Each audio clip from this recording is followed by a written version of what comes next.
Orang Indonesia mungkin sudah terbiasa dengan nyamuk karena hidup di negara tropis. Namun belakangan ini populasi nyamuk di Indonesia makin banyak dan juga ganas. Kehadiran serangga penghisap darah ini tak pernah berhenti mengganggu manusia. Gigitannya akan membuat kita merasa gatal. Bahkan beberapa jenis nyamuk bisa menularkan penyakit berbahaya lewat gigitannya yang bisa saja menyebabkan kematian seperti malaria, demam berdarah, cikungunya, dan beberapa penyakit bahaya lainnya. Cara yang paling tepat mencegah risiko tersebut adalah dengan menghindari gigitan nyamuk dan mencegah populasinya berkembang biak. Karena sifatnya yang cepat mewabah setiap musim hujan tiba, pemerintah menggencarkan sosialisasi gerakan 3M, yaitu menutup, menguras, dan mengubur untuk memberantas penyakit yang dibawa langsung oleh nyamuk-nyamuk nakal ini. Banyak faktor yang membuat nyamuk berkembang biak dengan cepat. Untuk mengatasinya, ada juga sebagian orang yang menggunakan racun serangga dan membakar obat nyamuk. Beberapa orang ternyata digigit nyamuk lebih sering ketimbang yang lainnya. Hal ini tentu saja menyebalkan, apalagi jika sedang beristirahat atau di tengah aktivitas.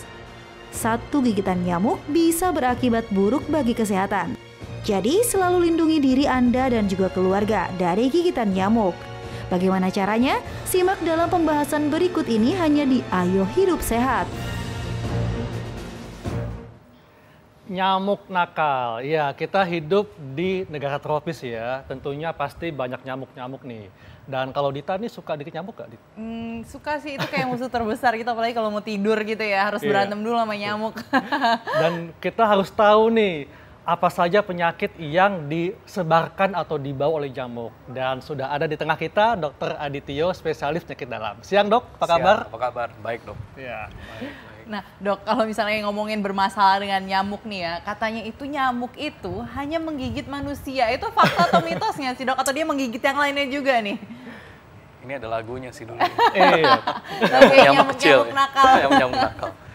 Jadi jelas ini jawabannya mitos. Karena sebetulnya nyamuk itu memang membutuhkan darah untuk dia bisa berkembang biak. Dan memang darahnya bisa dari manusia ataupun hewan. Jadi ini mitos sih. Jadi bisa gigit hewan juga dia Bisa, ya? Baru bisa tahu. Soalnya dia gigit nggak bilang-bilang itu masalahnya, jadi kita nggak tahu. Nah dok, kalau selanjutnya nih ya, katanya ini kalau nyamuk ini membawa bibit penyakit bagi manusia. Semua bibit nih. Semua nyamuk. Semua nyamuk dia membawa semua bibit. Ini penyakit. Mitos. Mitos. Karena jelas nyamuk itu kan tumbuh dan ada di sekitar kita. Tapi hanya nyamuk-nyamuk tertentu yang kebetulan membawa virus atau misalnya parasit yang ada di dalam tubuhnya dia, yang kemudian inilah yang kalau misalnya menggigit manusia menimbulkan masalah. Tapi kan sebetulnya masih banyak nyamuk-nyamuk lain yang tidak membawa partikel-partikel itu. Jadi kalau untuk yang satu ini jelas jawabannya mitos. Dok, ini juga ada fakta atau mitos dok. Katanya hanya nyamuk betina nih yang suka menggigit. Yang jantan kemana ya? Ini kayaknya betinanya agak-agak gimana gitu ya. Sukanya gigit aja nih. Kalau yang satu ini saya harus bilang ini fakta. Waduh, fakta ya. Beneran dok? Betul. Berarti yang gigit itu nyamuk betina? Iya, memang ternyata yang haus darah ini yang wanita ini ternyata, kalau yang betina. Kalau yang laki-lakinya hisap apa dok? Kerja. Jadi kalau yang betina itu kan dia butuh energi lebih untuk dia bisa melakukan proses kembang biak, bertelur. Jadi dengan adanya proses reproduksi ini, dia membutuhkan tambahan energi yang lebih banyak dibandingkan jantan. Dan memang itu dia dapatkan dari darah.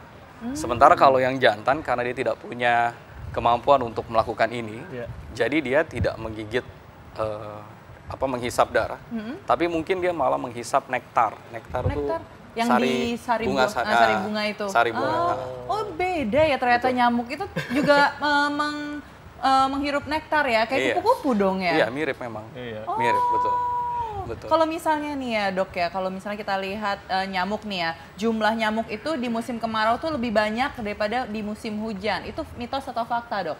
Musim kemarau lebih banyak dari musim hujan. Ini saya kira sih bisa jadi suatu fakta. Karena memang pada kenyataannya nyamuk itu membutuhkan suhu yang lebih tinggi. Dia senang berkembang biak di udara yang panas. Oleh karena itu makanya Indonesia sebagai negara tropis, kita lebih banyak nyamuk-nyamuk nakalnya dibandingkan kalau di daerah-daerah dengan 4 musim. Misalnya kayak di Eropa, Amerika 4 musim. Saya kira di sana mereka, saya nggak yakin apakah memang betul ada nyamuk-nyamuk itu di sana atau tidak. Tapi prinsipnya kalau di negara yang lebih panas itu nyamuk lebih mudah berkembang. Tapi ini saya yakin nih Dita pasti sering digigit nyamuk nih. Soalnya manis. Iya, katanya itu kalau misalnya nyamuk itu hanya memilih yang darahnya itu manis nih, Dok. Itu fakta atau mitos, Dok? Kalau dia ini fakta, ini berarti nyamuk bisa jadi tester kan? Oh iya, bisa membuktikan. Jadi seharusnya kalau yang satu ini mitos. Oh, ini mitos. Mitos, karena memang ada studi-studi mereka mencoba membuktikan misalnya pasien diabetes atau yang lain yang katanya kandungan glukosa darahnya lebih tinggi, tapi ternyata tidak didapatkan perbedaan bermakna dalam hal gigitan dari nyamuk. Jadi jelas yang satu ini mitos. Mitos, Dok ya. Nah, ini kan nyamuk banyak jenisnya kan, tapi ada sejumlah nyamuk yang mesti diwaspadai karena bisa membawa penyakit. Apa saja nyamuknya? Kita lihat tayangannya berikut ini. Banyak nyamuk di rumahku. Nyamuk seringkali dianggap sebagai musuh manusia, sebab bisa membuat seseorang yang digigitnya terasa gatal. Bahkan hewan penghisap darah ini juga bisa menyebabkan penyakit berbahaya loh pemirsa. Ada sederet jenis-jenis nyamuk yang harus Anda waspadai.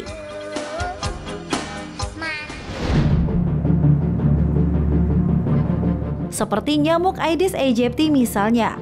Nyamuk jenis ini memang sudah tak asing lagi di telinga masyarakat. Karena satu gigitannya saja bisa menyebabkan seseorang terkena penyakit demam berdarah dan penyakit Zika.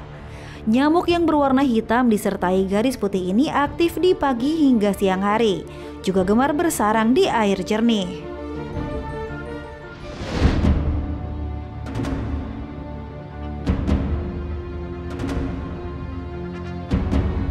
Selain nyamuk Aedes aegypti, ada pula jenis nyamuk Aedes lain yang biasa dikenal dengan sebutan nyamuk cikungunya. Aedes albopictus, nama latin dari nyamuk jenis ini memang dikenal lebih membahayakan lantaran ukuran tubuhnya yang lebih besar dari nyamuk lainnya, serta menyebarkan penyakit berbahaya seperti cikungunya maupun encephalitis.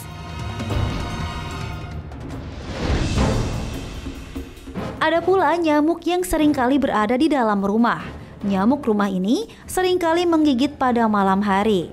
Nama latin jenis nyamuk ini ialah Culex paticans.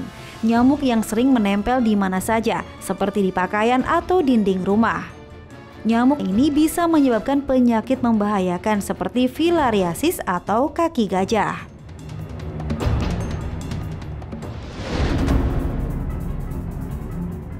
Dan yang terakhir, pemirsa hidup sehat tak asing dengan penyakit malaria bukan? Ya, penyakit malaria ternyata disebabkan oleh salah satu jenis nyamuk Anopheles quadrimaculatus. Nyamuk berwarna coklat tua ini memiliki papil atau organ perasa yang sama panjangnya dengan belalainya. Nyamuk Anopheles lebih suka bertelur di air tawar atau sungai. Nah pemirsa, jika Anda tergigit oleh nyamuk jenis ini, maka berhati-hatilah sebab bisa terkena penyakit malaria. Ya, jadi selain penyakit demam berdarah dan malaria, ternyata nyamuk bisa menyebabkan penyakit kaki gajah. Nah, Dok, mungkin dapat dijelaskan, Dok. Tadi kan nyamuk bisa membawa virus dan parasit, tapi juga membawa larva cacing katanya, yang bisa bikin penyakit kaki gajah. Nah, ini gimana, Dok? Jadi cacing ini juga sebetulnya termasuk golongan parasit. Iya. Jadi tadi saya bilang virus dan parasit. Parasit di sini bisa parasit malaria, plasmodium, atau parasit cacing. Iya. Yaitu dalam hal ini cacingnya kita kenal nama latinnya Wuchereria, Bancrofti, dan Brugia. Dan keberadaan larva dari cacing-cacing ini yang dibawa oleh nyamuk Culex ini, apabila dia menggigit manusia, kemudian dia tularkan larvanya ke dalam aliran darah manusia, si larva dari microfilaria ini bisa berubah menjadi cacing dewasa. Dan dia filiknya, ya betul sekali. Jadi dan dia filiknya itu adanya di saluran kelenjar getah bening. Iya. Oleh karena itu yang terjadi, si cacing dewasa ini akan menyumbat kelenjar getah bening sehingga alirannya terganggu dan terjadi pembengkakan. Dan pembengkakan ini apabila terjadi dalam hitungan tahun, bertahun-tahun, akan terjadi kerusakan jaringan. Dan kemudian kerusakan jaringan itu menimbulkan suatu kondisi di mana terjadi pembesaran yang berlipat-lipat dari kulit, oleh karena itu dikenal sebagai penyakit kaki gajah. Nah dok, katanya ya kalau kita mengkonsumsi bawang putih, kata itu dapat menghindarkan dan menjauhkan kita dari nyamuk, gigitan nyamuk. Kayak vampir ya? Iya, vampir. Kayak vampir. Itu fakta atau mitos dok? Untuk yang satu ini memang saya harus bilang ini fakta. Oh. Karena sudah banyak studi-studi yang memang menunjukkan bahwa keberadaan senyawa yang ada di bawang putih itu ternyata tidak disukai oleh nyamuk. Karena nyamuk itu akan mendekati seseorang apabila dia memiliki aroma tertentu. Dan aroma yang dikeluarkan oleh tubuh kita setelah mengkonsumsi bawang putih katanya ini cukup baik. Iya, katanya agak bau ya dok ya itu. Jadi kalau yang bau bawang dia nggak suka dok ya? Ya, jadi memang ini pilihan hidup lah. Oke deh. Mau digigit nyamuk, tidak digigit nyamuk atau ditinggalkan oleh orang lain gitu. Nah dok, katanya nih ada yang saya penasaran juga sih sebenarnya untuk nyamuk nih. Kalau misalnya kita di rumah kita semprot nyamuk itu dengan cairan anti nyamuk, itu nyamuknya hanya pingsan atau memang benar-benar dia mati atau itu fakta atau mitos? Ya memang ini sulit untuk membuktikan karena pada saat nyamuk sudah tergeletak di bawah kita nggak pernah berusaha untuk membangunkan dia, kan nggak mungkin. Jadi ya tentu yang paling baik kalau misalnya melihat seperti itu untuk memastikan ya kita injek aja gitu ya. Tapi ya seharusnya memang senyawa itu seharusnya bisa membunuh. Dok, tips dok untuk masyarakat. Ini kan lagi musim nyamuk dok. Ini bagaimana supaya masyarakat terhindar dari gigitan nyamuk dan penyakit yang ditimbulkannya? Tips secara umum ya. Baik, saya kira ini suatu pernyataan yang sangat baik. Jadi tentu yang pertama harus kita lakukan adalah kita menjaga pola hidup sehat. Di mana salah satunya kita harus bertanggung jawab terhadap lingkungan. Yang kita tahu bahwa nyamuk itu sangat senang untuk tumbuh dan berkembang biak di genangan-genangan air. Jadi oleh karena itu gerakan 3M yang senantiasa didengung-dengungkan oleh pemerintah, ini adalah suatu hal yang positif untuk bisa kita ikuti agar breeding places atau tempat tumbuh dan berkembangnya nyamuk ini bisa coba kita kurangi. Itu yang pertama. Dan yang kedua, tentu kita mencoba mengikuti tips-tips yang berlaku secara umum. Kita tahu bahwa nyamuk itu senang dengan bau badan alamiah manusia. Dan usaha kita untuk mengurangi itu tentu kita harus rajin-rajin mandi. Iya, setuju dok. Jadi dengan mandi kita bisa mengurangi. Nah dok, tadi ngomongin gerakan 3M nih, tadi itu apa? Mengubur, menguras, mengubur, dan menimbun. Menguras, mengubur, dan menimbun. Jadi lakukan masyarakat 3M ya, menguras, mengubur, dan menutup. Dan tentunya jangan anggap sepele gigitan nyamuk karena meski kecil ternyata bisa menimbulkan penyakit yang besar ya, yang cukup serius. Baik dok, terima kasih untuk penjelasannya. Terima kasih. Kita akan kembali sesaat lagi tetap di acara Ayo Hidup Sehat.